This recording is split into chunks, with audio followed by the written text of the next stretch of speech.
Right, hello, good morning, and welcome to the show. This is Good Morning Ghana live on Metro TV.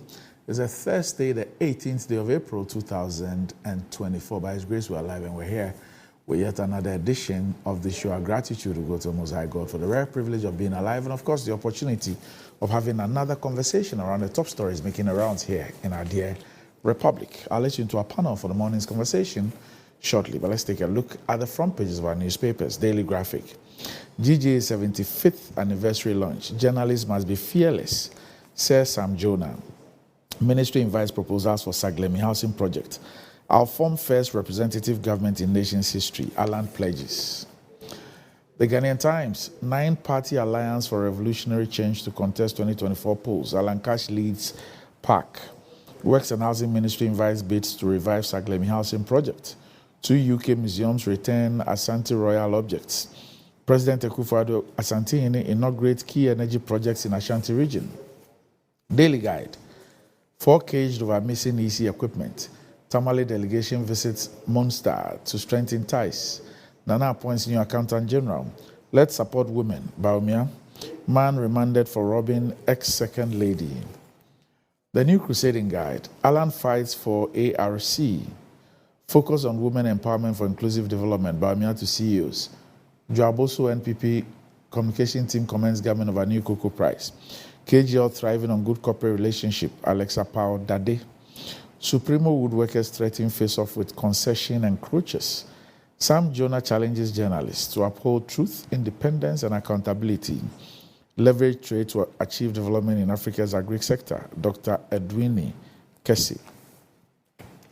The Insight. Great Alliance for Change outdoored. Leader Alan Chiremantin promises to form all-inclusive government. Looming threat of regional war in West Asia. SMG calls for urgent action to ensure de-escalation of tension between Iran and Israel. Over 800 public health experts signed letter demanding ceasefire in Gaza. KGL Foundation holds Eat First food drive in Tamale. Feeds over 1,000 people. Produce judgment now. Obuade Tetega family to National House of Chiefs as it accuses body of bias. The Daily Statesman. VIP champions women empowerment to harness their talents for inclusive development. NPP opens first ever Persons with Disabilities Secretariat. Government moves to redevelop Saglemi housing units. YEA boss, we are dedicated to reshaping Ghana's employment landscape. Dankwa Institute. NPP has managed Ghana's debt better. You guys just can't help getting people upset and angry every day. And I read the analysis. I couldn't just believe the level of intellectual dishonesty in this analysis that has been made. Even in the face of DDEP, you have the nerves to speak like this. The New Finder. RFP for Saglemi issued, inviting private companies to complete houses. Asante urges government to allow private investment in ECG, Gridco, and VRA. I'll form a truly representative government. Alan. President commissions 150 megawatt plant to stabilize power supply in Ashanti region. Daily Post. You will account for your deeds. Mahama warns Akufo-Addo's officials. Court remands man for robbing former second lady. Honorable Jocelyn Tete donates 100 bags of cement to Vakpo Senior High School. And that's about it for the front pages. We'll be back shortly.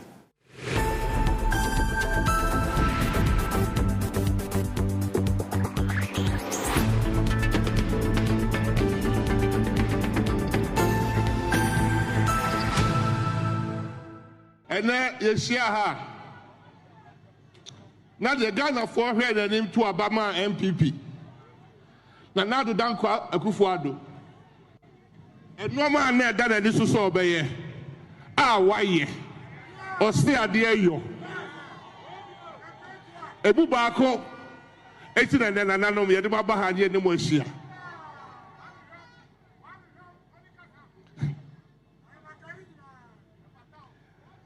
Now the Dankwa Akufo-Addo bedi man penny. Minstro and Maka. Some potom be anywhere that I come as a child Santaman. As a demanding a dinier, and on the Atna as a tinapa.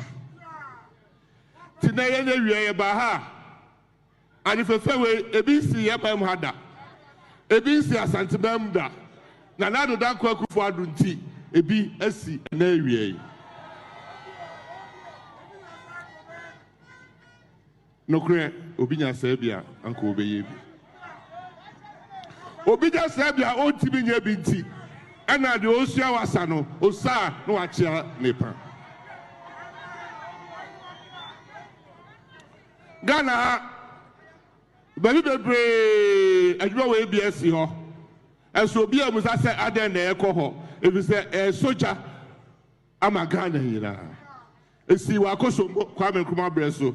Esi wo akuse champion abreso ebua esi wo bui President Akufo abreso esi ewo takrade President Rollins abreso ade na the Danko Akufo-Addo de esi de esi Kumase a o se Kumase fo ade na ye bie there be Ghana na ye chechire Ghana na ye chechire sa ene awie ya ba hey sa anyinam kane ya ye bie hey se de VI fo kan no sa anya nukrani brodibaka every 2014 and agree ko fu ni VI fo nyina hu se yepese anyinam kane agina ya e wo se yesiase eye bi wo Ghana mfimfiri ha asanteman mu nyina enso so menka se obi mpese oye o de waye ni yebo ni din de waye na Nana Danko Akufo-Addo na we kra de eso ni 50 asienie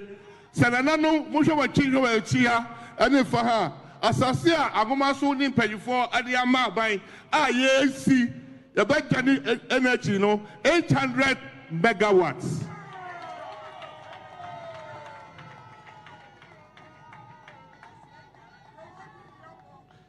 mempa ebo abebo ande se Nana Danko Akufo-Addo na dida asoi na ni suade ehui a na wa beti ho yi asadifo ba ye ne asadifo ba shire ni monyam ama aba ye betu yi na Nana Danko Akufo-Addo party no asadifo aka se osi ade your party dia ye de mo na ye dai ko mutio. Right, welcome back to the show. If you just joined us, this is Good Morning Ghana live on Metro TV. And for our viewers who don't understand Chi, I'll see if I'll get my panelists. I have two panelists who are through and through Chi speaking people. I'll try and see if they can translate it. Okay, I'm half fancy, but this is Chi. We'll do that. But with me on the show this morning, I have the Member of Parliament for the Anya-Sowotum constituency, who's also a medical practitioner, Dr. Dixon Adumaku Kisi. Doc, good morning. Morning. Right. Morning. He's also a member of the Public Accounts Committee. Yeah. Also with me on the show this morning is the man who is responsible for special duties. What constitutes special duties, yes. I don't know. I can ask him for you. But he's here. He does that on behalf of the NDC. Sounds like ways and means. Yeah, Broja Jeffy. Special duties, I'm good. I hope you're fine too. It sounds like ways and means when it comes to sports. There are duties that are special to the party. That's why it's ways. that is why it is ways and means. Ways and means. Yeah. Ways and means connote something sinister. Yes. Negative. So is that what you positive, do? No. Positive. Positive outcome. Duties, yes. Anyway, well, if you're looking for a toothpaste that will take care of all the family and save you money, the recommended family toothpaste is KEL 360 toothpaste and is approved by the Food and Drugs Authority. KEL 360 toothpaste provides you and your family with all-round dental protection throughout the day with freshness. KEL 360 toothpaste is good for kids, children, and adults. Let your family be a proud family when they step out by constantly using KEL 360 toothpaste. KEL 360 toothpaste brightens your teeth, prevents cavity, and with its cool mint gives you fresh breath throughout the day and protects the gum from decaying. For consistency and quality, use KEL 360 toothpaste. KEL 360 toothpaste is another product from Samara Company Limited, producers of Sasu, and is available in all supermarkets, malls, and provision shops. You can call Samara Company Limited on 0246 864 798. Kel 360 toothpaste, happy smile. And enjoying the fruits of your labor is as important as enjoying the mansions of your labor. And climbing the stairs could be very challenging, especially when you are not exercising, irrespective of your age. But worry no more, because lift and elevators have got you covered with the best portable American pneumatic vacuum elevators on the market today. It's a simple self-supported elevator for both homes and offices, and guess what? It can lift your goods too. Wheelchairs can fit in, and they come in 3 custom-made models. It's affordable and can be installed within 3 days. Visit Lift and Elevators at Sakuman, or just call them on 0200535515, or send a mail to elevatorsgh@gmail.com for consultations and the best solutions in easy vertical movements. All right. So, Roger, you are a Kumasi and an Ashanti, in fact, a Swami and an Ashanti man. Yes. You guys held the presser. Yes. About this Kumasi something one. I've forgotten the full thing, and you raised a lot of issues. Yesterday, we had the opportunity of discussing this issue. But the launch happened yesterday, and we just saw a video of the energy minister. Speaking about the president and something that the president has done which is unprecedented as far as Ashanti is concerned. And he speaks, correct me if my translation is wrong, or my understanding of what he said is wrong. He talks about how Kwame Nkrumah did Akosombo Dam, and speaks about how head of state General Champon did the Kpong, speaks about how President Kufuor did Bui, speaks about how President Rawlings did Takrady. I'm sure he was speaking about the T1, T2. And then he says that Nana Akufo-Addo has also done the Kumasi something one project. That Obinyanka, but when to me, he said it and he's done it. Well, Doc, did I get it? Yes. I think that's precisely what you were saying. So you are not far from right. That's what he said. And that's very surprising. But let me say good morning to our viewers this morning, and good morning to Doc too. Doc, you see, you referred to the press conference that was organized in Kumasi by the regional communications outfit of the party. And I think that the position that was espoused at the press conference has been vindicated. All of this issue about the relocation of ABBEY, as we know, has very little to do with what we are told it was about by the VRA. Because we are told that there are some transmission losses and that they needed some plants in the middle belt so that it can serve that zone. And that was going to save Ghana some, I think, $4 million or so per annum in terms of transmission losses. But we knew that this was merely a political tool that the NPP wanted to use to deceive the people, one, and to appropriate the legacy of former President Mahama. And those who understand the tree as you rightly interpreted would know that what we said, we knew what we were talking about. Because, look, the ABBEY power plant is a huge project that has come to save. But before you get to that, I find something quite baffling. How can any person situate what happened in Kumasi yesterday within the context of what in Nkrumah of Akosombo Dam, Thorn Dam, Bui Dam, T1, T2? I want to appreciate how what happened yesterday falls within that Okay, category. look, I was going to deal with that, but let me deal with that now. You see, what the Minister of Energy did yesterday, and as you have played, is very, very unfortunate. And for me, it smacks of dishonesty. Because in the face of the facts, in the face of what people know to be true, a Minister of State who is in charge of our energy sector cannot be speaking like that. And for me, one thing that I found very, very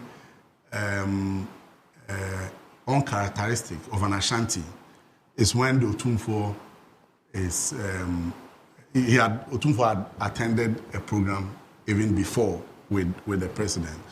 What he said as Obinya Sebian Kobe, that's a very, let me say, divine appellation of the Otumfuo that you don't give to anybody on the soil. So when the Otumfuo sit in state, you would see that they play the flute, and then people, you know. And maybe within that context, he was talking about I politicians. Think that it was uncalled for, and I think that he should not have even done that. But back to the facts. ABBEY was brought by former President Mahama under the NDC regime. And it is part of that project that is being relocated to Kumasi. So how do you equate that to the ABBEY Dam, to the Pond Dam, to, even in doing that, if you want to place it in that context, you do not place the 250 megawatts yes. that was brought, that was installed, that had a BOT, that ended, and which has become a property of the government of Ghana. You don't situate that one. But the 6 units, which is just 150, that have been taken megawatts. Away and placed in Kumasi at a cost of $38 million, yes. is that which is unprecedented and falls within the space of Bui and Akosombo and Bon and T1, T2. So, Doc, first of all, this relocation, for me, I don't see the benefit of it when I analyze what the VRA was saying. Why? Because we are told that we are going to save $4 million per annum for this relocation. And some 31 million power exports, which we know the president has ordered that we should stop exporting power. At least for now. For now. But if you want to look at it from the point of $4 million per annum, and we spend $38 million to transport it, what that means is that it will take us 10 years, close to 10 years, to be able to recover the cost of the transportation. Maybe it might be wrong in analyzing that in that way, because I think that the technical people, the engineers, and those who understand that space, and I think that I agree with them that there's the need to boost our capacity in the middle belt. Look, I think you are not getting my argument. No, what I'm saying, the point I'm driving at is that it might be, for want of a better word, simplistic, to just look at it from the point of view of the 4 million, and not the efficiency of power supply in that belt. Okay, so what I'm driving at is that the cost of transporting the plant does not make sense. Oh yeah, we can interrogate that. Yes, that's the point I want to make. That can be interrogated. Yes, that's why I'm trying to do that comparison. Yeah. That can be interrogated. Yes. People are raising issues, the sole sourcing, the whatever. Yesterday, the Honorable Edward Bauer spoke about the fact that it was 20-something when they met VRA. VRA said they had gone to 38, and that day VRA had a capacity to do it. Yet they were sidelined. So for me, that's another conversation that can be had. Yes, but it's all part of this conversation. So, Doc, what happened in Kumasi yesterday? It exposes the deficit in our governance system. That we, as politicians, must recognize that governance is continual. you come to do what you can do best to help the country. When you leave, it is expected that the government that takes over will continue and give due credit to what was done before. It is John Mahama who procured the ABBEY plant. That can never be erased from our history. And that can never be taken away from John Mahama. And the conditions under which he was able to secure that deal for Ghana, for me, it tells how visionary John Mahama is. Because at that time, John Mahama could have gone for maybe renting a power plant, and after the 5 years, they would have carried their In fact, plant that was away. one of the arguments that were made against this ABBEY. That we could have opted for that, yes, and not a build, and that was too expensive. I mean, a project that government contributed close to nothing in establishing this plant. Because this Africa, what do you call it, Middle East company, ABBEY, put together their own financing. Of course, government helped in getting them an LC of 10% of the entire project. And we didn't pay anything for it. They just had to come and operate and recover their monies. And in 5 years, this plant has been given to us. This is a property of Ghana. And that is an occasion and on the where on the basis of that, we now have something to use to solve a problem. Exactly. And the fact that ABBEY is giving us 20%, close to 20% of our total generation capacity should tell you how visionary John Mahama was at the time in getting us this particular plant. So if you go to Kumasi and talk about how President Akufo-Addo has been faithful to Ashanti, which is a lie, barefaced lie, President Akufo-Addo has been very wicked to the people of Ashanti. Almost all the promises that he made to Ashanti has not been delivered. The interchanges that have appeared in all the 7 budgets that this government has made, none of them has materialized. But they are in various stages of completion. They are various stages of completion. When you put on the tracker that a project is at 0% status, that's at a level of completion. But none of the interchanges is at 0. Oh. None of them is at 0. They promised that they were going to do an interchange at Angaga Junction. Really? Yes. Not even a sword has been cut for it. Okay. They promised an interchange at the, as part of the Sofo Line project at Bekwai Runabout. Mm-hmm. Not groundbreaking ceremony. But the Sofo Line interchange itself is ongoing. Sofo Line interchange was at, I believe was at 10 or 15% when President Kufuor left office. Uh-huh. It is the NDC that completed the Sofo Line flyover. Mm-hmm. It was left with some peripheral roads, the opening of the roads leading to Ebuakwa and the opening of the roads. So have those ones leading done? The opening of the roads leading to Ebuakwa is still under construction. Okay. And the last time I even passed there was no contractor on that road. Swami, they have moved many of the artisans. You can't see any significant project done there. I think it's around the Marco. So you use significant, it means that something has started. You see, when you get to the roundabout, there's nothing happening on the roundabout. It is on your way from Marco to Bremen that you see that they are doing some digging there. So at least nothing significant has happened. You remember that the president made a statement yesterday that he said, insulting people who are criticizing his government, that he's praying that those who cannot see anything in his government will open their eyes wide and see. He made a similar statement when he was cutting sword for the Swami interchange. And at the Swami interchange, the energy minister sounded almost like what he did yesterday. Mm-hmm. And we have not seen the Swami interchange. Okay. So some of these things, we tend to bastardize our predecessors and what they do, their contribution.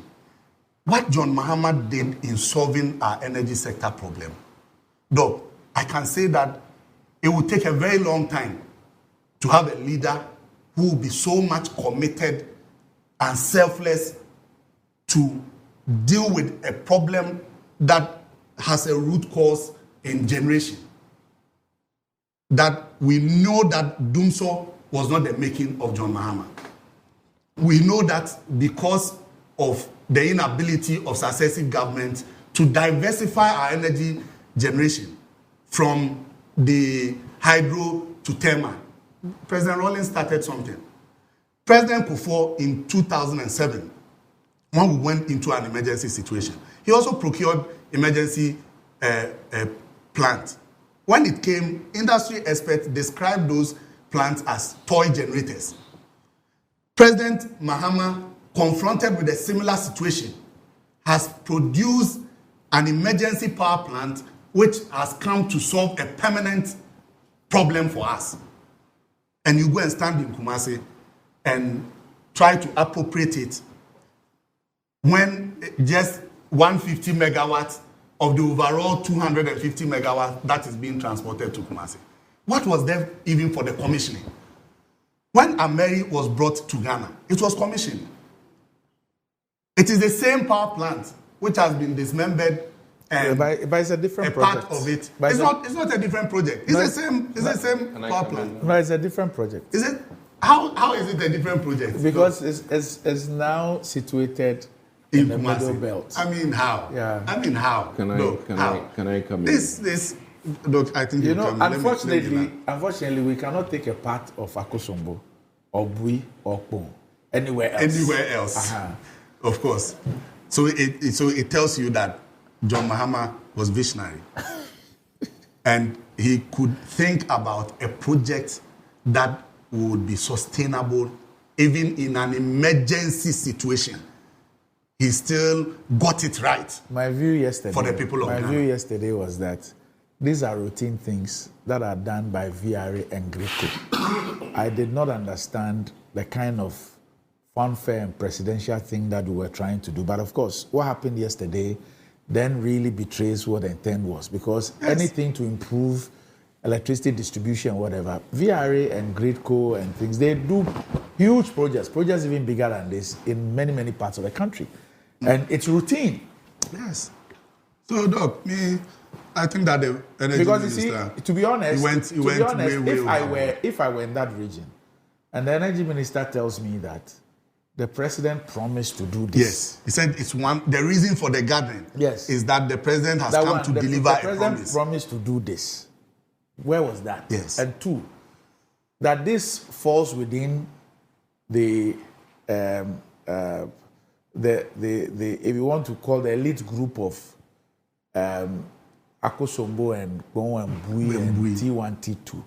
Obviously, I'll feel very insulted. But look, even because if you tell me this, what you're trying to tell me is that I can't. Even in terms of the benefit that the country gets from our installed capacity, you cannot compare Bui to the ABBEY plant. Well, ABBEY has been very consistent in terms of giving us power. No, but what the point I'm making is that comparison would even be out of place, let alone to appropriate. No, I guess the point he was making was that he was trying to point to some legacies, power sources, yes, by previous leaders. So Nkrumah associated with Akosombo, Achampong, Bui, Kufuor. It was obvious. T1, T2, Rawlings. Mahama Zero. Then Kumasi, obviously Mahama Zero. Kumasi, T1, Akufo-Addo. This was a vice presidential statement, though. And I'm sure after this statement, Bawumia will not take long to name his running mate. You cannibalize my car and take my car door to go and fix on somebody's door and say that you have done something that nobody has done before. Anyway, Doctor, maybe you can give us a surgical perspective of this issue. Yeah, well, first of all, let me say also a hello to our viewers. You have a huge following, I must say. We thank God and all of you. In fact, I'm sometimes impressed where I go and where I hear about your show. So kudos and keep up the good work you do. You know, I'm of a very different opinion. Right. I think Ghanaians, I always say this, we fail to appreciate our small milestones. And that one is a cultural thing. You know, we find it difficult to be happy when our child is crawling. We find it difficult to be happy when our child is walking. We find it difficult to celebrate these things. And for me, whether small or large, I think that definitely the energy deficit in Ashanti region, which is quite huge compared to Accra, because of my relations in Ashanti region and the challenges they've had with power outages. Whatever we're experiencing in Accra, trust me, it appears that Ashanti region is quite worse. So I see this as a step in a very good direction. Now, one thing I wanted to add to this is that the relocation, mind you, would come with transfer of expertise to the region. And that is where I'm even more excited. Which expertise? You know, the VR. you know, It's the same VR people. yes, but on ground. The VR is in Ashanti. They are there. Maybe you're not appreciating what I'm saying. Okay. The people that manage the ABBEY, you know, will be an additional workforce. It's the same VR. No, but are you going to say that they are not additional technicians will not go to Kumasi? I cannot. I mean, and I think that it is going to get more attention, and in a way, is a path towards relieving Ashanti region of its energy crisis. And I, for one, from a managerial standpoint, appreciate the fact that this bold step in the right direction, it cannot be discounted. I would plead with you, you know, with the greatest of respect, that we appreciate the fact that this monumental move, or let me say, attention being given to Ashanti region's deficit, I think it's in the right step. If we had an energy minister or a president who, one, was not sensitive to the Ashanti regional energy crisis, then that would be a different thing. But here's a case where the president sees this as a serious problem for Ashanti region and makes it something that he goes to sit in to, as it is, see how this transition or relocation goes through, and to remind Ashanti region that their problems are his problems. And that is what I see in all of this, because honestly speaking, there's a lot of noise about, quote unquote, the president not necessarily being in bed with Ashanti region. And I think that for me, from a political standpoint, you know, the more visitations that Nana Addo Dankwa Akufo-Addo gives to Ashanti region, the better for us. In terms of the PR side, in terms of the visibility in Ashanti region, and I think that for me, between now and December, I would encourage Nana Addo Dankwa Akufo-Addo to visit Ashanti region more and more and more. And let me add that, listen, any presidential visit, there are two things that the place benefits from. And you know this. One, leadership in Ashanti region gets to remind the president of, quote unquote, promises made. I'm very sure that the interchanges that are not being completed will be discussed during this visit, true or false. Once he's there, Obeni, Anamebwa, it will come up. And that is why I'm very happy about this visitation because it will bring to the front burner many of Ashanti region challenges which people may think are not relevant to the president. So I'm looking at this visitation as very needed. I'm looking at this as a good start to address the power deficit in Ashanti region, and I think that this also shows that the presidency is taking this very serious, and I think that it is appropriate because the energy minister is also from the region, and two, everybody can attest, and this one, I'm even happy that the narrative, and let me be very careful with my choice of words. The narrative isn't that because he's energy minister, he's taken this to Ashanti region. The narrative is that what he has taken, the 150, is not even enough. True or false? Which just even encourages me that more has to be done for Ashanti region with regards to energy. So I see this as a very good step in the right direction to relieving Ashanti region of its energy challenges, because VRA will now, have let me say the added need to make Ashanti region their baby, and to expend time, resources on Ashanti region to address Asante Man and Semsem. So I'm very positive. I'm very happy, and anybody in Ashanti region should be happy at any point in time when the president visits Ashanti region.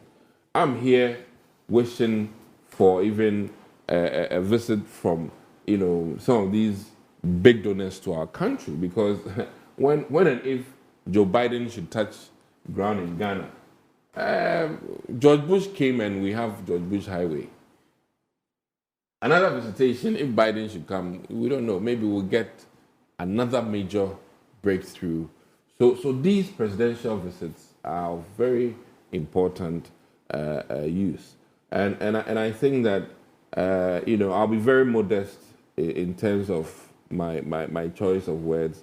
I think that though maybe small in terms of the quantum of energy that this will provide for the region, it is still a positive move, and it just also proves that more needs to be done with our energy sector. And let me be very frank with all of us.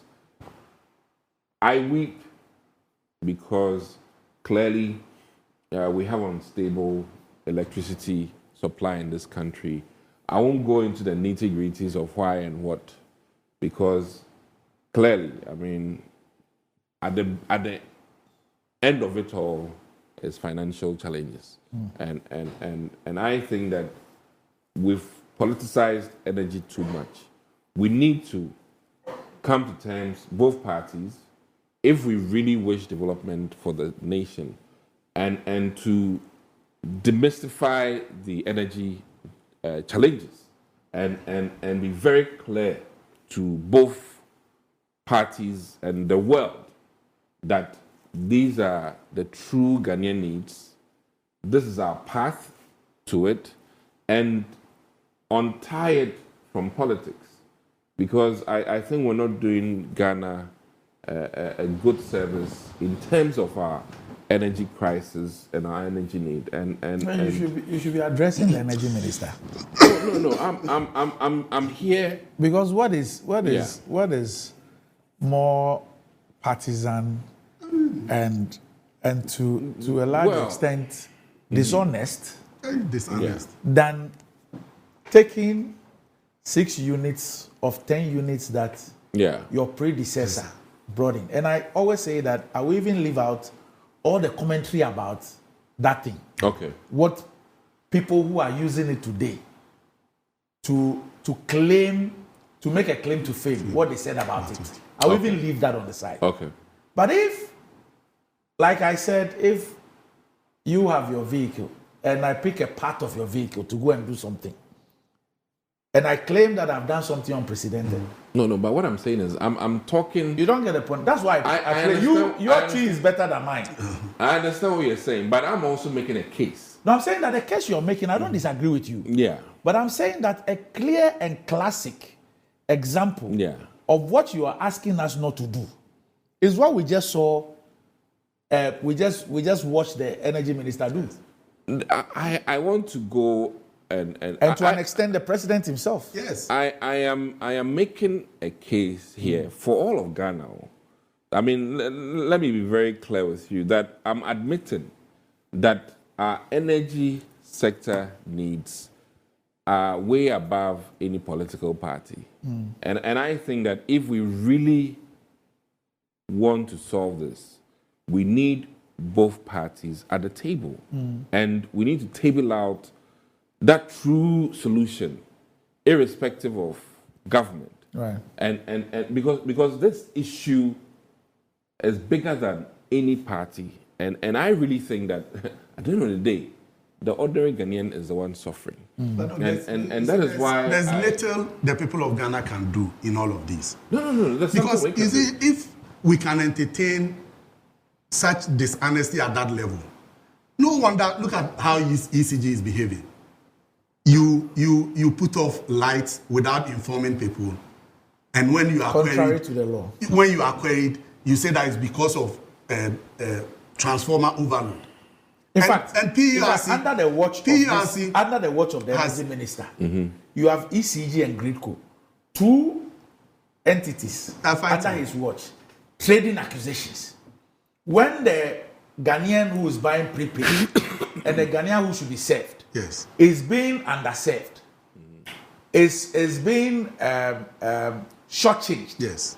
And you have the two agencies trading accusations. And the minister said we should do our own timetable.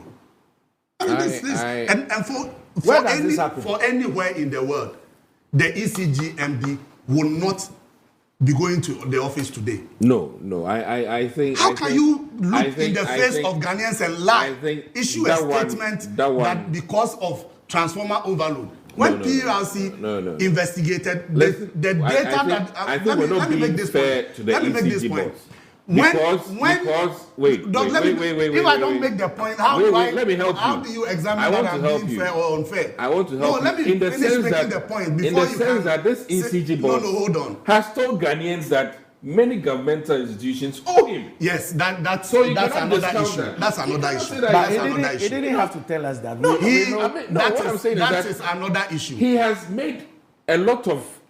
And it's the same. Listen. You can't then just listen. Look, you have the report here. The PRC report. No. But what I'm saying is if you study this report, this man should not be going to the office. No. You're not being fair. How do you look in the face of Ghanaians and lie that Doomsaw is because of transformer? Have the truth. When only three out of the 647 Doomsaw situations we have had is as a result of. No, I think you're not being fair. How can you? All right, okay. And he will survive because look what the minister is doing. Let's not digress. We won't digress, but let me be very clear here that please, the ECG has made Ghanaians. Have you read this? This is one of. No, I'm saying, have you read this report? I haven't read in the entirety, but I have a different opinion on how they've approached this really. Because I think that, yes. No, I'm dealing with the findings. Consumer protection is very important. This is the regulator. I understand, but you are not worried from where you were trained. Yeah. From where you were trained. Yeah. Do you think that a utility company will even dare not comply with directives of the regulatory authority? It shouldn't be the case. No, would you think they will even dare? It shouldn't be the case, but. And if you add this to the fact that which group was which of the CSOs? which of the top fives were asked to audit the ECG thing? One of the top 5 auditing companies. KPMG was it KPMG? One of them. KPMG or PwC? One of them. You know that report Okay. that we were then told that initially we were told that look, the people have presented a report. The president should make it public. Yes. It became an issue, and then we saw a It's statement from the KPMG. presidency, Yes, it's KPMG. KPMG. We saw a report from the presidency SML. that said that yes, the president has received it, he's studying it, he will make it public. Yes. It has been 2 weeks now. It's not been made public. People have had, obviously people have sources, they've had their whatever. And then they also are quoting the auditors are saying that there was also non-cooperation.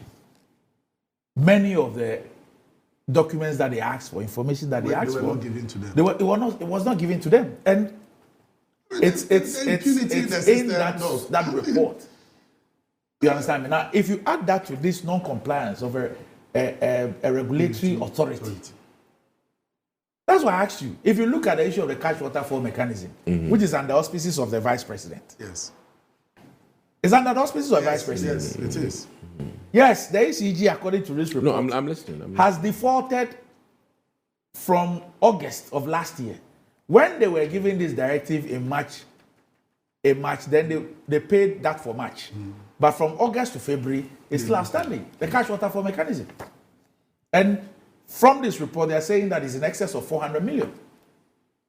No, ECG is a whole huge issue that we'll deal with. We are going to deal with it So- as a party. so my what's case- going on at ECG? And I'm saying that all these things are happening.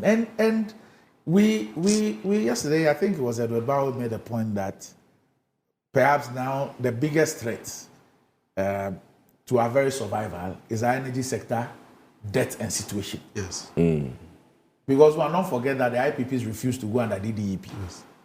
So their debt situation is still intact. Yeah. And we are worsening it by these actions. Yes. And the handlers are being this, and they don't really care what will happen, whether Ghana will go off And the entire best grid. thing we can do I is mean- that when you are going to take 6 units of a 10 plant and unit send plant. to somewhere, then we are doing a So Obi Nyasa Bianco. No, but I think that, like I said, we need to What did appreciate the man do that small milestones. people will envy to also do? So let's. What did the Kufuor do? In fact, what has he done in the 7 years about our energy sector? Nothing, zero. Nothing. He has not brought in any plant. He has not added a single megawatt of power generation But when we have to our energy excess capacity, how do you mix. then add on? And then they still go about appropriating projects of John Mahama and claiming that people will be envious of what he has done. What has he done? That's very annoying and nauseating. Look, let's move on. Yeah. Yesterday, the Ghana Journalists Association launched their 75th anniversary. Wow. This year, the association will be 75 years. Where's the cake? Oh, not yet. Now, Sir Sam Jonah delivered the keynote address. And I have 2 reports. One is a Daily Graphic report filed by Daniel Kenu. Kenu, how are you? Long time no see. Okay. It says, a statesman, Sir Dr. Sam Jonah, has called on journalists to be fearless, courageous, and not compromise when defending the national interest. The entrepreneur and chief executive officer of Jonah Capital, a Pan-African investment firm, stressed that the success of the country's democratic path would depend crucially on how free the press was. And speaking at the launch of the 75th anniversary of the GJA in Accra yesterday, Sam stated that the GJA was more than a collective of individuals, but a symbol of the nation's resilience, aspirations, and unwavering pursuit of progress. Quote, inspired by the legacy of our forebears and the timeless call of Yenara Assassini, let us forge ahead united in purpose and resolute in our commitment to the ideals of your noble profession. It is my hope and prayer that you become a beacon of truth, integrity, and national pride, today, tomorrow, and for generations to come. He reminded journalists of their training to be wary of being overly optimistic or drearily pessimistic, but to look carefully at the facts, the source, the context, and any motive. Go trust but verify. And when you have your who, what, where, why, and how, do not be afraid to publish the truth. It is better to tell the truth that offends than look on timidly, sheepishly, and cowardly as the country's interest is captured for the benefit of a few. 75 years, he was speaking on a team, 75 years of excellence in journalism, honoring the past, embracing the present, shaping the future, and he called on journalists to rise to the occasion to uphold the values that have defined the noble profession, to hopefully continue to be the beacon of hope and accountability the nation relied upon. He says it's worthy of note that journalism, while it may propel diligent investigators, analysts and writers to great heights, is not a profession for the lily-livered, the deceitful or the greedy. And the GG was established on August 15, 1949, at a time when politics was at its turbulent peak and the minds of many media practitioners and ordinary citizens were filled with events of the nationalist struggle. And a number of activities have been lined up to mark the anniversary, including lectures and symposia in 3 regions, Greater Accra, Ashanti, and Volta. And the activities will be climaxed in August this year. And some of the personalities who graced the launch were the caretaker Minister of Information, Kojo Ponkrumah, former Majority Leader of HMN Sabonsu, Managing Director of the Graphic Communications Group Limited at Tuafo, the former editor, graphic and member of the National Media Commission, Kobi Asma, communications consultant Nana Kwesi Jana Pentin, who also chaired the occasion. And using Dr. Fremamu's patriotic song, Yenara Assassini, he said the rendition was not only a clarion call to patriotism, stewardship, unity, and a reminder of the ideals the nation ought to embody, but a beacon guiding the nation back to the path of integrity and collective action. He said, in an era where the essence of democracy and the fabric of society were tested, all needed to recommit to the principles that Fremamu so eloquently espoused. Quote, I implore you to be the standard bearers of objectivity, the architects of informed discourse, and unyielding defenders of freedom and truth. And he charged all citizens to be concerned about some disturbing developments in the national discourse, saying the perceived weaponization of state agencies against opponents, the creeping assault on freedom of the press, the perceived lack of trust in the dispensation of justice, and the pathetic lack of accountability in the protection of the public purse was the time for patriots to find their voices.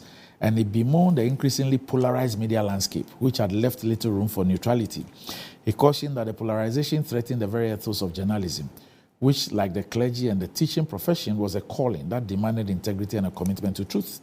So the role of journalists as a fourth estate was a cornerstone of democracy and their duty to hold power to account. It says the influence you wield is powerful with the ability to frame political discourse and influence public opinion, making it imperative that this power is exercised with the utmost responsibility and ethical rigor. All right.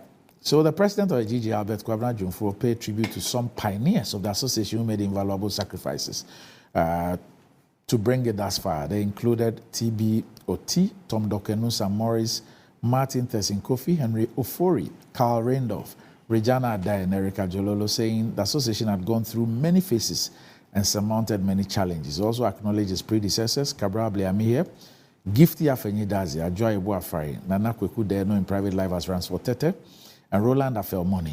And he said, unlike the persecution faced by the pioneers of the profession, including the pains of imprisonment and human rights violations, today the media face prosecution from inimical laws that criminalize freedom of speech and expression, as well as assault, which is a deviation from the rule of law. He said, in recent times, journalists and media outlets have been targeted by political hoodlums while on assignment. He says the GJ has no choice but to take aggressive action to combat this breach of media rights. We were forced to blacklist 2 important political figures whose followers attacked journalists who were performing their routine duties. And there was no way Sir Sam Jonah would have ended his speech without speaking about Galamsey. Now, he has expressed concern over what he perceives as a decline in media coverage of illegal mining activities commonly known as Galamsey. And he lamented the lack of attention from the media despite the significant harm and destruction caused by illegal mining activities to the livelihoods of Ghanaians and society as a whole. And he expressed his lack of confidence in the media reportage of such a serious issue of national interest. Quote, I wish I could be confident that the coverage will be professional, but I'm afraid I can't. Given the large and serious way in which another important national issue, the most egregious abuse of the rights of millions whose livelihood has been decimated completely by Galamsey operations has been treated by your profession. I don't know whether you are exhausted and indeed frustrated by the shameful lack of decisive action from the authorities to your interventions. All I know is that your association's pen, which is your weapon, has gone eerily silent on this all-important matter. I'd have liked to see a more concerted and sustained action from you. Sadly, that has not been the case. Galamsey doesn't make the headlines anymore, and yet the country is experiencing the ravages of this terrible phenomenon every day. He also bemoaned the health implications and complications Galamsey has caused and continues to prevail despite the results being glaring. Says the alarming increase in children born with deformities, The epidemic of kidney and liver diseases and the alarming mortality rates in the areas affected by galamsey activities appear not to merit your sustained concern. What a shame. What a pity. As journalists, the times we live in beckon you to remember your purpose, power, and your responsibility. The price of the continuous silence is too grave to fathom. Doc. First of all, let me also wish journalism a 75th birthday, or shall I say anniversary. And let me add that media relations, media work in this country cannot be discounted. It's very, very important for governance in terms of bringing information of how government business is proceeding to the general public, and then also even taking the sentiments and the situational reports on the ground to presidency. So I think both both highways are very important. Bringing information from government to the people, and then from the people to government, because I can boldly say that what we do here is even watched by many policy makers and influence also some of the decisions they make or take. I can cite, for instance, one clear thing that was coming to my mind today as I was coming here, the Medina overhead. You know, when people were so upset after a death of a pedestrian, within the space of about 6 weeks, the outrage and how media covered the story got that pedestrian walk done. I was thinking about this because La Paz has a similar issue. I don't know if you drive through that part. Yes. People, I'm wondering what will happen that will trigger that over what should I call it? that pedestrian walk to be done. Yeah. Because it beats my mind why we are this way in Ghana. I was recently somewhere else where I think people walk over pedestrian crossing maybe once a week, but it's done because they don't want people to die. And I'm wondering, we have a clear case of a need, but we haven't done it.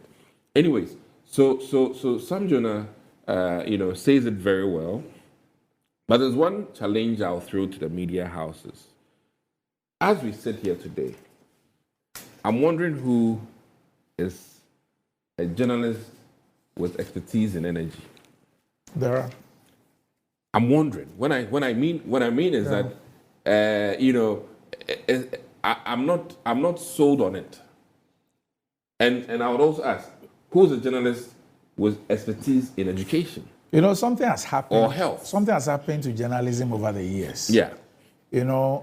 Now, just like many other places across the globe, journalism is becoming also a second-order activity, meaning that you have people who have a base.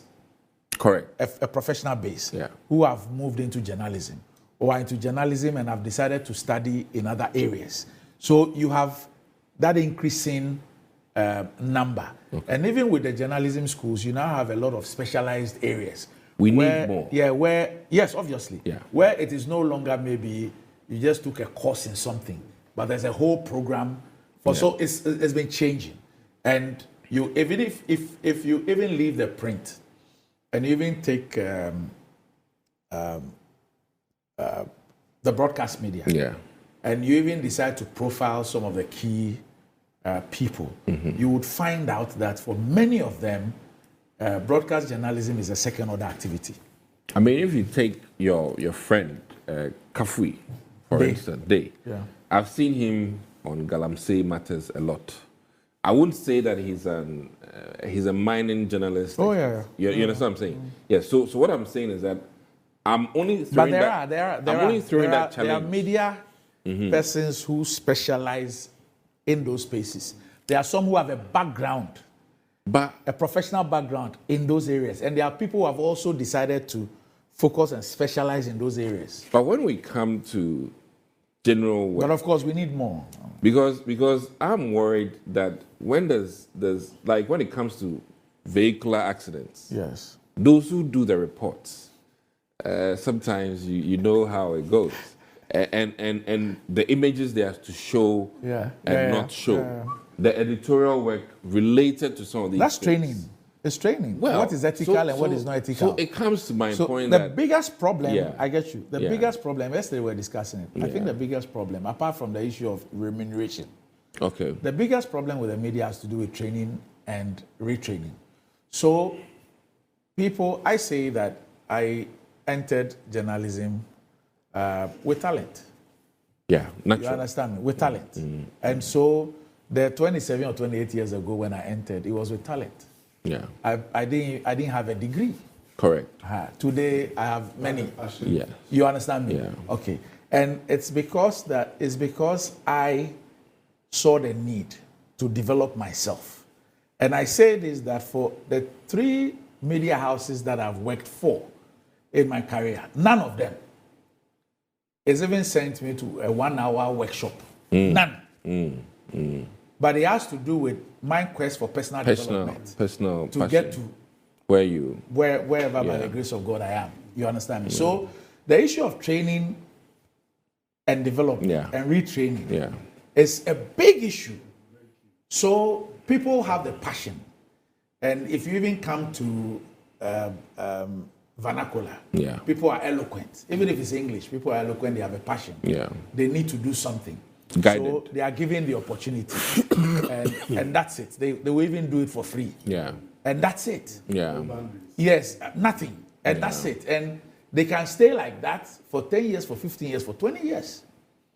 because And these are people who are expected to deal with a lot of issues. Because you see, there are 2 pathways of becoming a journalist. yeah, Either you go through school or you are trained. yeah, And it's accepted. or you're understand? beautiful. No. You either are trained by Even by practice, you can join them. That's what I'm saying. That's by training. So, let's say for those who, and it's unfortunate, let me use myself as an example. For those I started with, those who finished journalism school straight, they immediately became members of the GJA. In fact, they were even student members. And then when they completed, they became members. I had to be trained for 5 years. And then a person like Mr. Edward Fachi, who was then a senior member of fraternity, had to then recommend that indeed I'd been through training. He's been the one who's mentored and done and all that, and he can attest to that and all that. So if you don't go through school, it takes you 5 years to get the membership of GJA. So you could come through school or you could come through training. Yeah, Whichever way, whether the person came through school or came through training, training and development is non-negotiable. it's a personal. Yeah, it's non-negotiable. And the media landscape has been changing. It keeps changing, just like any sphere of our life. Yeah. It keeps changing. And early we realized that a lot of the media houses, they had taken journalism as a second-order activity. So what do I mean?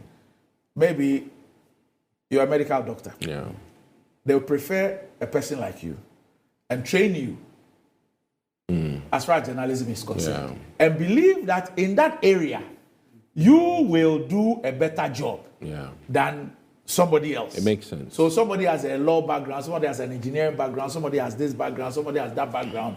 There are those who also start from journalism and they go specialize in other areas and all that. Correct. So it's to conclude, I would love to see parliamentary affairs journalists who understand parliamentary work, and when they are reporting on the activities in Parliament, they don't go off. You have some. Well, I mean, You have some, but this is a good example. So, for example, or judiciary. For example, there is a parliamentary press corps. Correct. There's a presidential press corps. I don't know about judiciary. But for example, if you take the parliamentary press corps, there's a parliamentary service board, for example. And I'm not taking away the responsibility of media owners or media institutions. But for example, to also enhance the work of Parliament, does the Parliamentary Service Board also have a training and development program for those who are part of the Parliamentary Press Corps? To, for example, take them through standing orders, Hansard, what this means, what that means, because I think it would enrich what we give Ghanaians, and I think that, I mean, you know, the material or the content that would come out of Parliament will be much better, and in fact, how people digest information from Parliament. So that is my humble plea to journalism, that I think that, you know, and like I said, sometimes when there's carnage on the street and how it's reported, it's so bad, or even a case of you know, rape, and how they don't consider the victim, you know. So I really think that we need to step up our game. And those who try to report on everything also need to be careful. In one bit, he's in a sports stadium. The next time you see him in an accident situation, and that doesn't help. So I'm only making a plea. And I must be very happy about how some journal also picked on a very important matter, which is the genetic disorders associated with mining. Yes. I mean, I think he's shown that he knows his facts, and I really think that we should not take it for granted. This is something that is going to worry our country. You know, I interviewed the professor who did the research on this at KNUST, Dr. Sampani. I interviewed him on this program. And that also means that you need to play that interview again. You know, so I mean, these are things that I think that journalism ought to, and then we need to also stop focusing on only the bad things. You know, I beg you, in the sense that there are many positives as well. Journalism is not only bad events or, you know, reporting bad events so quick. You know, I watch a lot of programs elsewhere, and there are good things that journalists also report on. But we seem to now pride ourselves too much in maybe 80% in Yemankoye than tilting it a little bit. If I run you through a little and I'm not exercise, saying if I run you through a little exercise this morning, you would realize that the opposite of what you are saying is the case. And that little exercise will be just the newspapers here. Okay. We run through the front pages, and you will see the number of stories that are positive as against the number of stories that are negative. Well, I mean, but what is glaring? You know, what is glaring is when there's a glitch, we will hound that story 30 hours. Maybe you know why? Because they say one bad nut spoils the whole mistake. So I'm only pleading. I mean, this is just my humble plea that you know that there are many positives. Journalism should look into that. One gaffe then becomes like the mainstay for several hours. But you know, let me take my hats off for all media people. You're a very huge part in governance and cannot be discounted. And you know, some wars have started because of media engagement. You know, and it means that your words do matter, and you can either be a solution or a contributing factor to conflict. True. And I think that I want and I wish to see the media grow and do better for Ghanaians, because what you say matters in many homes. Thank you. All right. Okay. We'll be back shortly.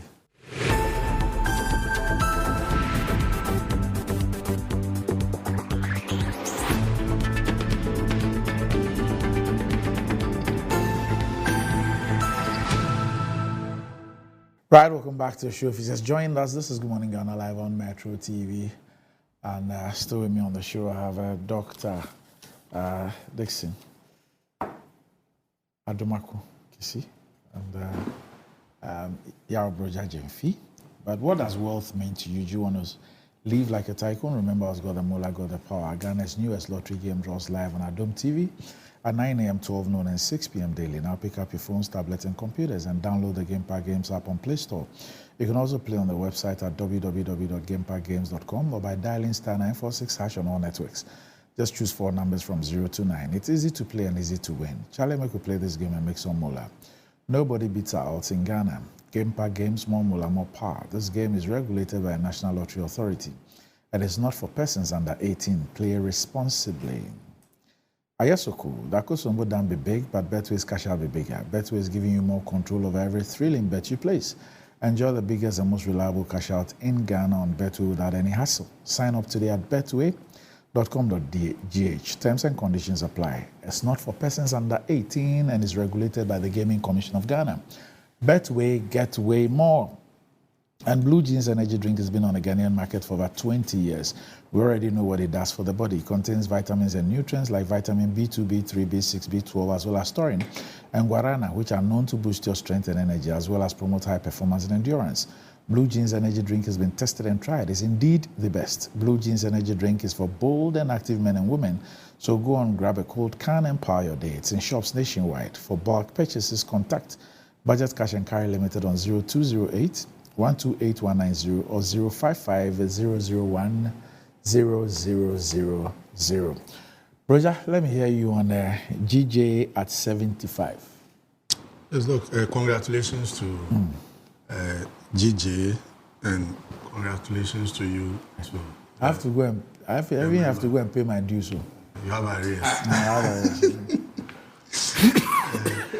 arrears. 75 years of GJ. I think they have done quite well by sustaining the association at least for the 75 years. But I think there is more that the GJ can do. I admire some new energy that has been put into GJ recently by your new president, Albert. And I think it's commendable. But there's more room for improvement. A lot of things that needs to be done, and I agree with Honorable Doc on many of the issues that he raised about media specializing in a particular area, professionalism, and all that must be encouraged. And if you see how the media landscape is moving now, there are a lot of politicians getting involved who may not so much interested in the profit of it, just for political gains. Well, yeah, sorry for interrupting you, but there's Eric Ahianyo, who's a journalist. Okay, he sent me this. He says Parliament and the judiciary do constant training. So they always insist we keep permanent correspondence for institutional memory. Okay, good. And it's not surprising because I monitor the media landscape and I see that those who do, who have like a specific reporting routine, like parliamentary reporters, court reporters, you see some level of consistency in terms of what they report, because they are guided by the ethics even of the institutions that they report from. So there's this other interesting one, which is from the chair of the Parliamentary Press Corps, Simon. Okay. It says, your take on the Parliamentary Press Corps is absolutely right. The old standing orders didn't take into consideration the work of a Parliamentary Press Corps. As it is now, the press only have access to 2 committees, the Appointments Committee as well as the Public Accounts Committee. However, the revised standing orders has made room for the press to access committee meetings, but the leadership is yet to give us a green light to that effect. Until that is done, the press corps will only report what happens on the floor of the House. Okay, so there's a lot that can be done. But look, Sir Jonah raised very important issues. Yesterday, I was asking whether his speech was going to be a boom or a bam. But I think this is a boom bam. A satisfied both.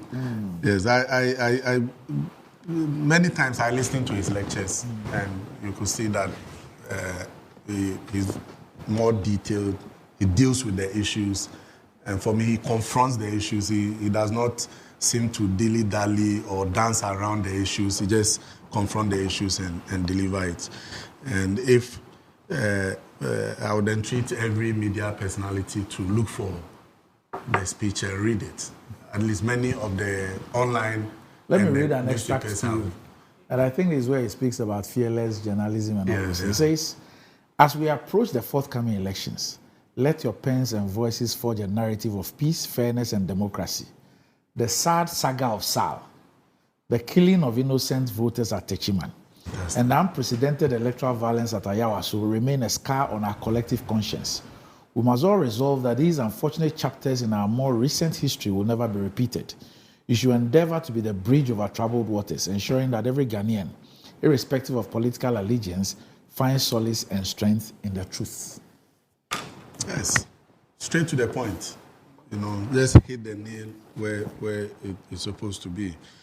And so, Doc, I think that the media must grow. And it appears that we came from a certain historical background that we were not so much excited about. And we were growing. And all of a sudden, we appear to be now going back to the dark days as it was described in the past. And so it is important that the media become fearless, because it is the fourth... fearless but not reckless. Yes, fearless but not reckless. But you see, they must also be guided by the laws that we have in the country. Yes. And so if you are reckless, there are laws that will deal with you. You understand? Because the same constitution that establishes press freedom and then independence of the media is the same constitution that abhors the recklessness, defamation, and all of that. So it's important that the media operates within that legal space. But look, if I read a paper which was published by the Media Foundation for West Africa. Yes. And if you check the trajectory, the title of that article that they published was "The Media and Press Freedom in Ghana, from Repression, Redemption to Depression." Repression, redemption to depression. Yeah. And that, for me, captures the narrative, what actually exists now. Now, if you check our press freedom index, we are going off the roof. I think it's 63, 2023. We are 63rd in the entire country, when we were doing below the 30s. In I think 2015, 2016, we were below 30. Now, 63. Why? Because of the many issues that have confronted the media. They report of about 30 violent attacks on the media, some by security persons, some by politicians or political parties. In studio attacks. Many things. And all of these, they keep track of it. And when the world is reporting, it reflects in it and gives us a bad name. These are things that, for me, cows the media also into submission. So when Sir Jonah talks about they being fearless and bold, then you have to look at it from some of the repercussions from actions that have been taken. Anas has been doing this work for many years. We have known Anas. He has attacked public officers. He has attacked institutions. He has attacked hospitals. When I say attack, I mean that he has gone into their operations and revealed rots that have gone on there. Customs. And all of these times, we were praising Anas, until he decided to touch the tail of a lion. Yes. Then now Anas become the devil of the country, destroy his reputation, attack his agents, which led to the death of Ahmed Swale. So all of these things are affecting journalism in the country, and we must begin to talk about it. You cannot abduct media persons merely because they talk about the First Lady. It's become a taboo to talk about the First Lady these days. Bobby Ansan, when he spoke about the lands at La behind the trade fair, which belongs to, I think, was it the Ghana Airport Company or one of the companies, which they were distributed. He spoke about the First Lady's involvement, then he was arrested. Recently, this social media guy, Bongo Ideas or so, he wrote something, no matter how unpalatable it is, you don't abduct such a young man and subject him to beating and torture for almost 24 hours. And nobody says anything about it. So all of these things cows the media, and people think that there's no one to protect them. So there are things that they will not say, and it's become a norm now that even the media will call you and say, Charlie, you see this thing here, you people, you have to talk about it too. Making it look like it is the responsibility of the opposition to keep government in check, forgetting that the media also has a role to play. But they think that when they do that, they will be attacked. I went to a media house recently, and this issue about Doomso, I said, you don't talk about the Doomso. They said, we talk about what's on the front page of the newspaper. If you go and bring another thing, they will say you have an agenda. And they don't want to be seen as what kind of journalism is pushing a certain agenda. So if the media reports, the newspapers report, then they are going to talk about it. But if the newspapers do not, then they think that they cannot go into it. These are all some of the fears. They're in the wrong job. The fears that, but Doc, you see, I'm not discounting fears, yes, but I'm saying that Doc, they are in the... your experience, your knowledge build up, the confidence you have. It's not that everybody has. True. So, I mean, it's a risk you take every day. Exactly. I mean, yeah, it's a risk you take every day. So they will look out for the weaker ones, and then when you are attacked, it means that all those who are threatened by that will not report accurately and deal with the issues as it is. And on Galamsey too, the media has virtually gone quiet. For me, it's like it's fatigue. Yeah, he himself acknowledged it. But he says that there's a part he says, okay. Oh, I'm trying to echo. He says, I don't know whether you are exhausted and indeed frustrated by the shameful lack of decisive action from authorities to your interventions. Yes. This year, have you heard of any Galamsey operation?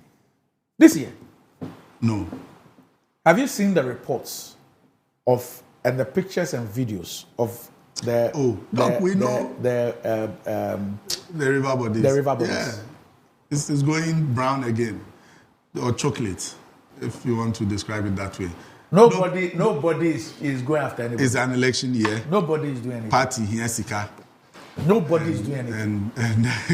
And a lot of party people are involved in this. This community mining they introduced is populated by party people. This is something the president told us that he was prepared. He was prepared to put his... The president has never meant anything he says.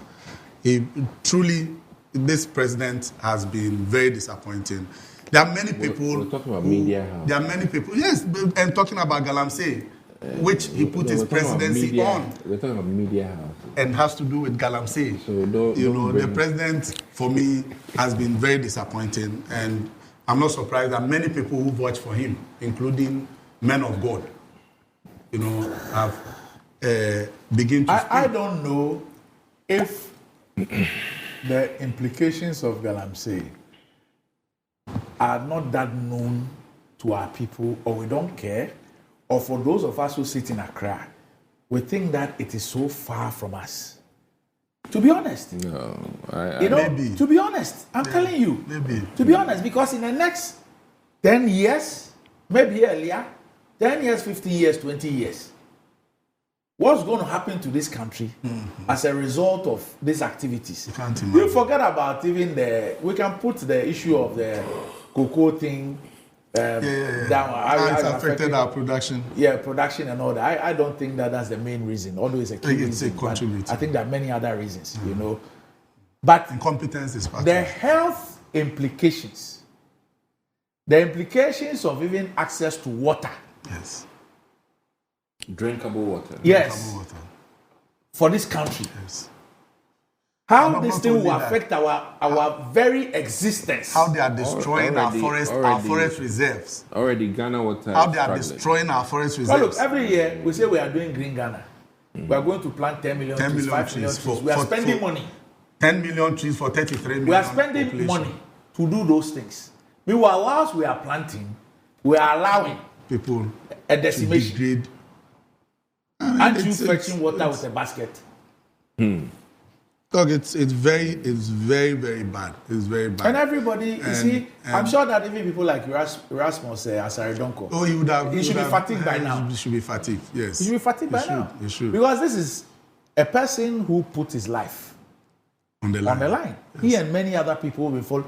I'm sure that even Dr. Ken Ashigbe and Engineer Ken Ashigbe and all of them, I'm sure that there's even a certain level of fatigue. Yeah, but Because you know that they initiated I'm it. saying the enthusiasm, Yes. especially when the president embraced it. Exactly. You know, The enthusiasm, the belief that yes, they were going to get some positive, monumental difference made as far as illegal mining is concerned. I wonder how all of them feel now. And I'm sure that all of them perhaps now have. Yeah, you do it because it comes back to the conduct of the president. You can't take the president out of this. When the president is asked about a particular mining company, and the president of Ghana decides to defend a private company I mean, my point is that he has no interest in. You see, for the president to launch a crusade and to make a statement to the effect that he was prepared to put his presidency on the line, first of all, for me, demonstrated the president's belief that that particular war required the leadership of the president. Exactly. That particular war also had The backing, the presidential it backing. had that particular war had the tendency of ruffling and angering and creating a lot of negative things about your political office Exactly. and your continuity in office. But he was ready. But he was ready, looking at the greater good. The greater good for the country. He was ready to make sure that he will save the country from that particular calamity. Even if it will cost him Yes. the presidency. And what has happened? So, look, it's very worrying the way we have treated the Frimpong Boateng report. And this was... Yes, very important because it helps us to deal with the issue, to go to the root of the issue, the persons who are involved. Because the reason why we are unable to fight it is because of the persons involved. If these are people who sit in places of power, authority, how do you then deal with it? There's a Bob Marley song that The MP for Dodo. a line. Annie, please look for this for me. The Honorable PC or- Neil Neil Atiba. Atiba. Yes, it says, I hope you've heard the Western Regional Minister saying that the government has stopped all the anti-Galamsey operations. The government is no longer interested in stopping Galamsey. We'll look for this. We'll look for this, Honorable. We'll look for it. So the point I was making, if Bob Marley has a song, I don't know if it's Bob Marley or Lucky Dube, one of them, he says, how can they protect you when they themselves are the bad boys? So if you think that this need to be confronted with, and persons who are in authority are those who are doing it, these are the same people who deploy the military. These are the same people who deploy the police. If you don't adopt this Frimpong Boateng report, it will haunt us. Because he was an insider. In fact, he was the chair of the interministerial committee. So his account should be a guiding tool for us going forward. But The presidency issued a statement and said you this realize was that I just said that. Innuendos. I just said that I interviewed Professor Sampini. Correct. Who Yes, did yes. He's my friend. Now, I have this from a colleague of his in academia. He says the issues are so varied. My friend and colleague, Professor Sampini, has left the country with his entire family because he's so tired of this Galamsey fight. He's now with a university teaching hospital in Canada. Wow. You know, I just referred to. Yes, you just spoke about him. That's him. That was the interview we did, the Zoom interview. That's Professor Sampini. I've just been told that he's left. Look, your government, you are on your way out, but it doesn't mean that the 8 months left, your mandate has been taken from you. You still can do something. This is an election. We are not on our way out. You're on your way out. You are out already. We intend to. Your hope is how to skew the process and see if you can survive it. Let's do this quickly. Our former first representative government in nation's history, Alan pledges. And Dixon Wolanyo Doche reports that the founder and leader of the movement for change, M4C, Alan Kwadwo has pledged to lead a government that represents all segments of the country if elected as president in the upcoming presidential election. He said the divisiveness in the country's politics, driven by the duopoly of the ruling NPP and the main opposition NDC, was the major destabilizing factor of Ghana's progress. Therefore, to overcome this, Mr. Chiromati said there was an urgent and critical need for a new political system that eliminated the current winner-takes-all system, ensure the continuity of the execution of government projects, and avoided arrogance associated with political power and influence. Quote, a government of national unity made up of representatives from different political parties, the business community, labor unions, civil society, professional bodies, faith-based organizations, traditional authorities, and other interest groups, including traders, farmers, fishermen, and artisans, amongst others. And he was speaking at the launch of the Alliance for Revolutionary Change, ARC, an amalgamation of political groups whose primary purpose is to topple the nation's political duopoly and offer Ghanaians an alternative government. It is made up of the Movement for Change, the National Interest Movement, the Ghana Green Party, the Third Force Movement, the Non-Alliance Voters Association of Ghana, the Ghana First Coalition, the Union Movement, the Crusaders Against Corruption, Ghana National Party, among others. And as part of the launch, the groups signed a memorandum of understanding to legalize the new pact. Prior to the signing, the leaders of the various groups took turns to share their vision and pledge their unalloyed support for the new political entity. And Mr. Chiromati, who is the leader of the ARC, also promised to revive the nation's economy with a 6-point agenda, of which building a united government was one. Said he will usher in a new type of visionary, competent, accountable, transparent, action-oriented, results-driven, and compassionate leadership. Implement transformational policies and make the private sector the engine of growth. Says we'll also make young people and women the center of the country's national development agenda. Now, the leader of NIM, not the NIM tree, this is a national interest movement, Dr. Abu Sakara Foster, called on all to rally behind the new organization.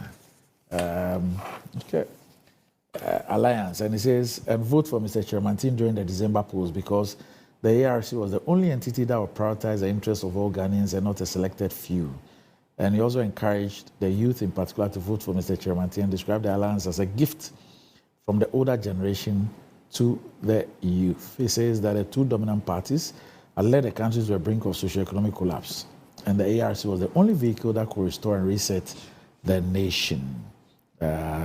Wesi Odike was also there, he spoke. And then Bishop Samuel Noy Mensah of the GFC also spoke. Odike has joined the alliance. Yes. Let me start over here. Doc, but before I move on, just something on the Galamsey issue. Yes. Because many times when we talk about it, people ask, what's the solution? What's the alternative? Yes. Though you would realize we, NDC, in our 2020 manifesto, we came up with some novel ideas to deal with them. You remember that in the past, farmers... I really find it interesting that you'd still go back to this. Yeah. Farmers were... Wait a minute. I usually let me finish. There are videos of some of your operatives encouraging people I'm telling you what the party position is. So I was hoping you don't go... No, I'm telling you what the party position is. And you don't allow me to do that. Anybody who goes contrary to that will be dealt with. So, but, Doc, but it's important Yes. even for our discussion. Okay. In the past, farmers were engaged in illegal farming practices, and the country needed to confront it. What did we do? We brought these agri-colleges to train legmen who will be extension officers to help farmers so that they go by it. We also know about the fisheries industry. We have the fisheries college to deal with it. Luckily for us, we have the University of Mines and Technology, which now your government has renamed University for Power Grant or something. What our position in the NDC is that why can't we have mining extension officers who will be employed either by the ministry or the Minerals Commission, so that they also help with persons who have secured mining rights or licenses to undertake, legal mining and go by legal practices.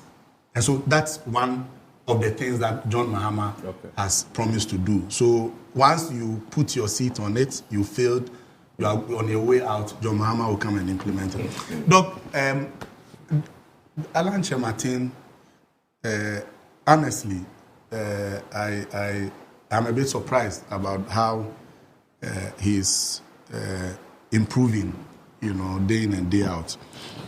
From the mystery surrounding how he left the NPP, we thought that he could not make any inroads. But even if you check the some of the polls that have come out, you would see that he's picking up in less than a year. He went out of the NPP, I think in September or October, and he's doing quite well. And I think that political parties, all the political parties must begin to learn something from it in terms of organization, how to organize the people, how to go along. So I think he's doing well. I don't know to what extent he will upset the NPP in the December elections.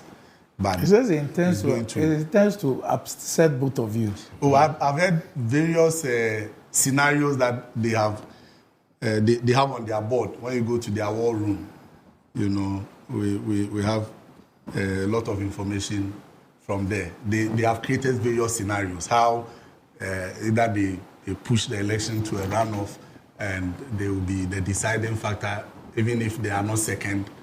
Each of the political parties will be willing to have an alliance with them and all of. So that's the motivation with which they are working. So even though I don't know with the MPP how they will be able to upset them, but we know a lot of work we have done on the ground. We know that he has a lot. He has done a lot in the Ashanti region, and his feet is grounded well in the region. If you check the post that was published by Global Info Analytics, you realize that he was making some inroads in the Volta region. And for us, it's something that the NDC must look at. We will not underrate him, though we know that he is part of the 7 years at least failure of the NPP. He still carry a certain image as having gone away from the rot. And so if you are an opposition party and you underrate him, he can be able to pick some of the votes that would genuinely or normally would have come to the NDC. So we are not underrating what he is doing. We are closely monitoring him, and we'll make sure that he stays in the Ashanti region. His growth will not extend to any other place. But his ability to attract other political personalities onto his movement is commendable. How he got Dr. Abu Sakara to join hands with him. I was surprised that you said ODK also went with him. I think it's all well and good. For us, he wants MPP out. We also want MPP out. Because he wants both of you out. we are not in. It's MPP that is in. So he wants MPP out. We also want MPP out. So it's good for Ghana that MPP is out. And we are all going to make sure that MPP will be out. Look, I'm saddened by the departure of this professor to Canada. But I must say, I appreciate what he must have gone through to finally decide to exit. And I know no amount of words will probably bring him back at this point in time. At that level, when you make that decision, it's a never again thing, and I'm troubled. I really think that the Galamsey issue is Ghana's drug problem. I'm talking about like Mexico dealing with drugs. Our drug problem is the Galamsey, in the sense that these extension officers you're talking about, if you don't empower them well, they would end up in bed with the Galamseyers, and really, you'd achieve almost nothing. Yeah, but we have a comprehensive. Well, I'm just saying because in the Americas, those who go after the drug cartels, they are paid very well, so that they are not enticed, and they are very well trained. So I'm just adding that even if you want to do Galamsey extension officers, if you don't equip them well, if you don't empower them well, they might even end up doing worse to the environment than the current crop of people. So I'm only making that case that our narrative about Galamsey, our thinking, definitely has to change, in the sense that one, there are enough jobs, and some of these young guys get in there because there are no jobs, and I think that as a country, we ought to really pay careful attention to this, because this truly is now something that is with us, a cancer of some sort with us, and if we don't approach it carefully, it would take us. It is actually taking us by surprise.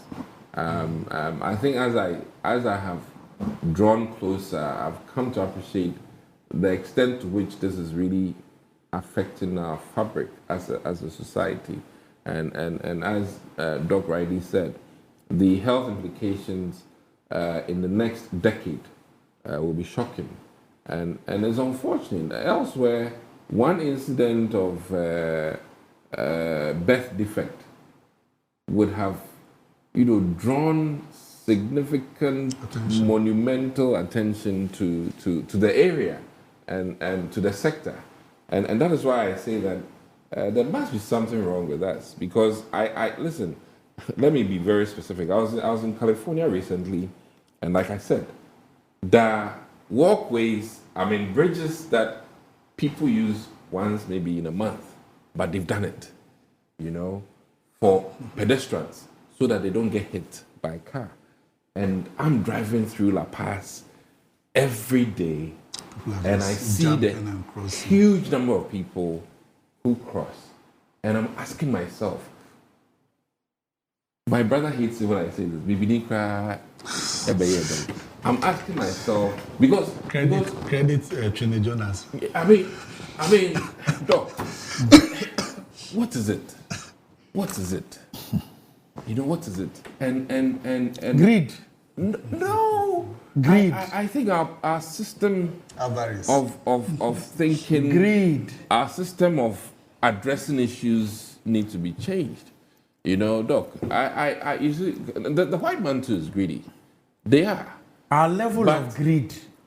But they do some things. That's some basic things. You see, our level of greed, and the fact that it looks like, because this as a people, it's not by conscience. It's either that if our favorites are doing wrong, yes, or people that we like, or people that we are linked to are doing wrong, we can look on sheepishly. Yes. If there are others then on the opposite side, that is where our senses are awoken. And we can do all the things we can. Because let me tell you something. If you go and queue in the sun, mm-hmm.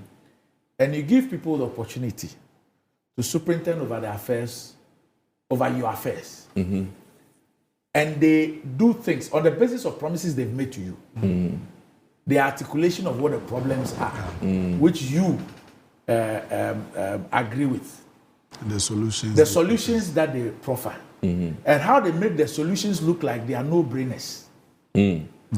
Simple. And therefore, whoever is in charge or was in charge was daft and stupid or incompetent or whatever. And you give them the opportunity. And they behave in ways that they behave. And you're unable to question them. To question them and let them appreciate that, look, what you have done is sacrilegious. What you have done cannot be countenanced. Yeah. They will continue to do worse. Well, so my point, they will continue to do worse. Is that I worry, and this is not me talking in a partisan way, but I think that in general we have a big problem, and I mean La Paz is not my constituency, and even in my constituency I have a school. If we can't deal with, you see, if we can't deal with Galamsey, what can we deal with? If we are telling ourselves that we don't, I mean, we're speaking about terrorism. And we've had how many conferences? How many regional leaders come into Ghana? We speak about terrorism. We meet Parliament. I'm sure that you were part of those meetings. We meet Parliament, we tell them about the terrorism threats, how much money this country needs to deal with terrorism. You cannot deal with Galamsey. Can you deal with terrorism? And you can deal with terrorism. I mean, what are we saying? We can't deal with Galamsey. What can we deal with? What can we deal with? And we all know why we can't deal with Galamsey. Yes. We all know. So I think today you should play your video again with this interview you had. I would like to watch it because, especially now that the professor has left the country. When I sign off, I would ask Annie. Once immediately I sign off, I'll call for that video. And that's what I'll sign off with. Because the Minerals Commission, we're not having that interview today. So, yes, in lieu of that, I'll play the interview with because the health implications, without a doubt, begs the question of what we are handing on over to the next generation. And I think that is far more important than any amount of money we make or will be making from Galamsey. But literally, we definitely have a lot of work to do. But I'm really down by hearing anytime we have people leave the country.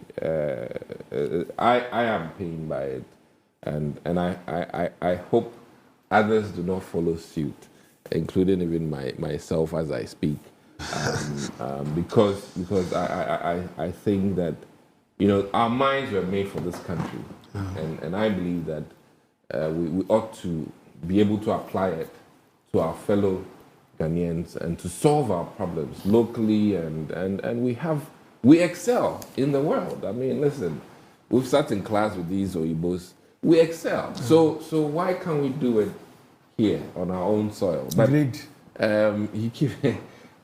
Greed is one factor, but I think that we have to be a bit more ingenious to solve some of these issues, not necessarily monetary. Oh, do you really believe that? Do you really believe that we don't know the solutions and we don't have them? You believe that? No, the will. The will is also another thing. I mean, and what we is even it? have laws that deals with it. What is it that prevents us? We need some political will. And so what is it that prevents us? And I'm saying that, you see, it is the appreciation of the need for a political will to deal with the situation. Which got the president, Nana Addo Dankwa Akufo-Addo, to launch a presidential crusade and to make a statement to the effect that he was prepared to put his presidency on the line. It's in appreciation of the fact that to deal with that, you needed a political will. Exactly. But the will is not in And as the program on Asempa says, because if he really meant well, how dare you, Forestry Commission, to grant people access into the forest. I think that there are many aspects of cut this trees that, and mine and degrade the area. Yeah, it's quite worrying, but we'll continue to fight on. That's all we have to do. You have just 8 months to change. There's a free Andrea says that it's campaign financing. A party yeska. That's what it is. Party yeska. Extend my greetings to you. We need a master. You have a daughter. Yes. How many daughters do you have? 3. 3. Yes. Okay. So. But Doc, you didn't say anything about Alan. Are they all home? Yes. Great. One is in school, but all of them are home. All of them are home. Gracie was on TV. Okay. So I've just seen a picture. Yeah. Whilst we're on set, I've seen a picture. Somebody in your household. I sent you. Watch this. Yeah, that's Gracie. Watch oh wow. Yes, and this picture came with a caption. Daddy, I'm hugging you. Oh yes. So this happened whilst we were about 30 minutes ago. Yeah. So that's your daughter. Yes. What's her name? Grace. Grace. Okay. Yeah. Oh, that's so hugging nice. daddy. He's hugging daddy on TV. Whoa. Thanks. That's beautiful. At least my time away from home, I can make a case. Exactly. This is really beautiful. Yeah. I'm hoping that when all of us go home, our kids ask us about the things we say. And whether because they watch us. Yes, whether we're really serious about the things that we say. Anyway, so Grace, good morning. Good morning. Thank you. That will be with you soon. Anyway, so we'll leave it here, and for our viewers, we will not have our conversation with the Media Commission today. We'll be back next Thursday with that one. But I'll leave you. Tomorrow, yes. Tomorrow is the funeral of the NDC, the father of the NDC's Deputy Director for International Affairs, Mame Fua. Oh, had that passed? Yes. Oh. Yes. So tomorrow is the funeral. Oh, my commiserations. Yeah. Okay. So we'll be there tomorrow. Okay. All right. Yeah. Okay. My commiserations, Mame Fua. I haven't seen her in a while. Yeah, she's around. All right. Okay. So I'm going to leave you with my interview with Professor Osei Sampini, who had this research work on galamsey, and we're told by his colleague in academia that, look, he's so frustrated, he's left with his entire family to a university teaching hospital in Canada. Okay. He's a pathologist. Yeah. Yes, he's a pathologist. He's a pathologist. Yes.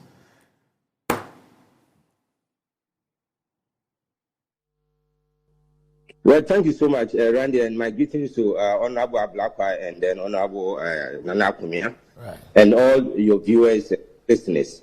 What happened is that, in fact, I was misquoted. I never said that their placentas are destroyed before they get married. Okay. I never said that. Placenta, one time, is one time case. For instance, if a woman is pregnant, the placenta is the thing that seems to sort of feed or communicate with the mother in terms of feeding, in terms of excretion, in terms of whatever.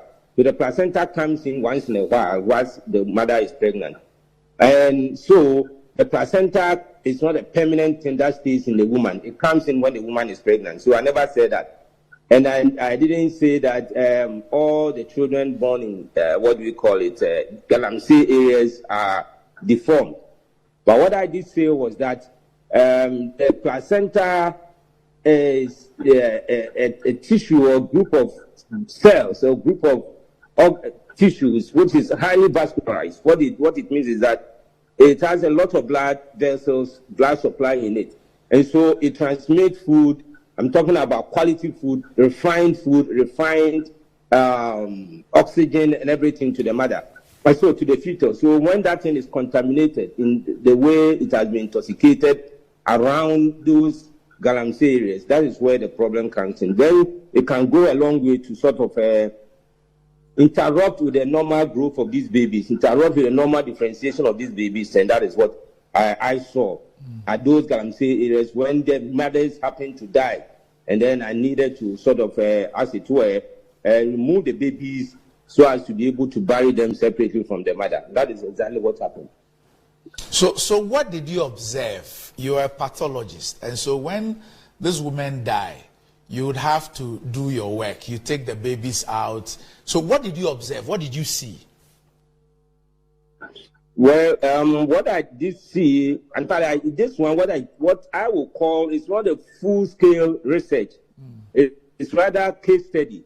Okay. And in the case study, what we do is that if you pick a case of such magnitude, and then you look at it, and the baby is totally deformed. No genitalia. What it means is that there are no sex organs. You cannot differentiate whether a male or female.